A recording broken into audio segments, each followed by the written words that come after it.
Welcome to Lesson 7. Lesson 7, we are going to heat up our food for the Shabbos day meal. We have taken out of the refrigerator a moment ago, potato kugel and chicken. Both of them have been prepared before Shabbos, fully cooked, fully baked. There's no Torah prohibition of reheating them. However, one is not allowed to take them and put them into an oven that looks as if you're baking something on Shabbos. You're not allowed to take them and put them over the fire on the blech. We spoke about in a previous lesson, zone 1, zone 2. These are places on the blech where the blech is yad soledes, that hot that you would pull your hand back when you touch it. It has the ability to cook something. To put something that's cold on the blech on Shabbos in a place where it can be cooked, we're not going to do. So we're not going to heat the blech up that way, the kugel up that way. We're not going to do the same thing with the chicken. What can we do? You can, not often done, during the winter, if you have dry, completely cooked food, you can put it on top of the radiator. Even though the radiator might get it very hot, it's 100% okay because it's not a place where someone normally does any cooking or baking. You can put it even right next to the stovetop, right next to the fire. You have the blech on, the fire is over here, you could put it over here. It'll get warm, it might even get hot. That's 100% okay. These are things that can be done.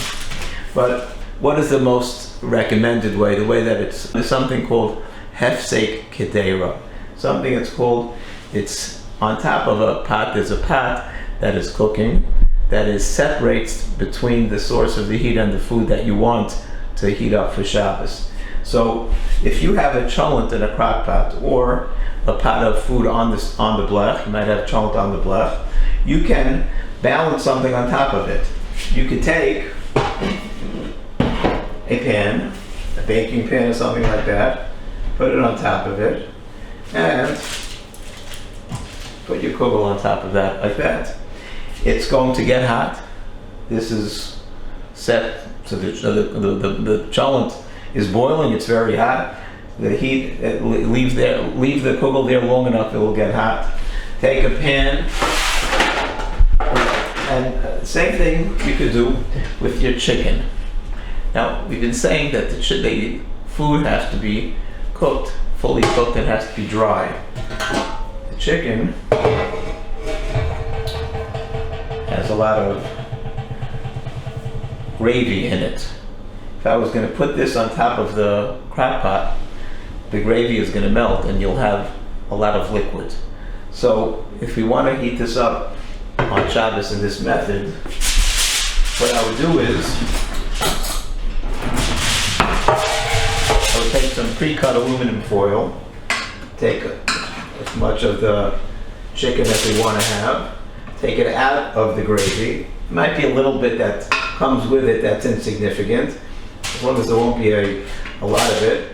Take some of the chicken that I want, and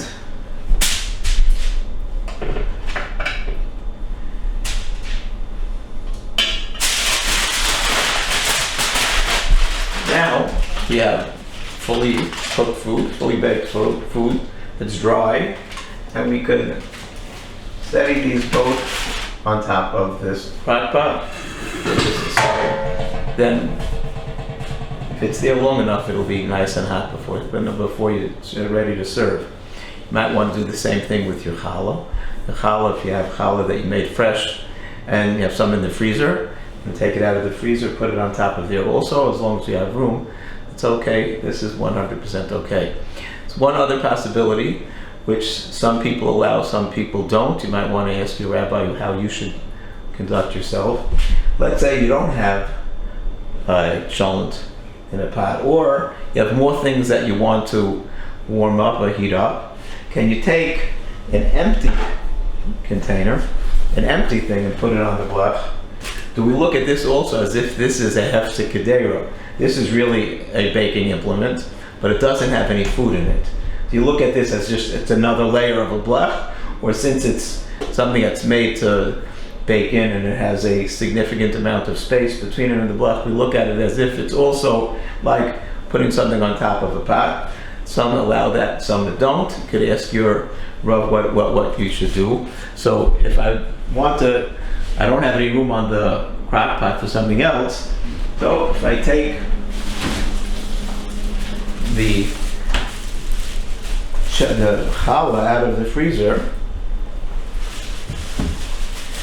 I would feel comfortable, and others would, and others would not. Go like this. By the time you serve your meal, the challah will be hot also. This way, you are not doing anything that's heating up the food in the normal manner. It's not something that would be mechzik and mavashal. Doesn't look like you're cooking.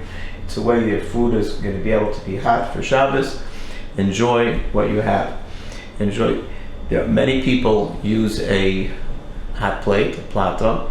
There's an additional question over there. Speak to your Rav. Some people feel that if you have a plata, a hot plate that has no controls, it only has one setting, since it's not normally used for cooking or baking, you could use that.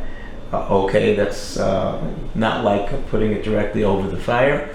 Others are of the opinion that if it's hot enough, if you would leave it there, it would get cooked or baked. That you should not use it without putting something on top of it, like an inverted pan or on top of another pot. Enjoy.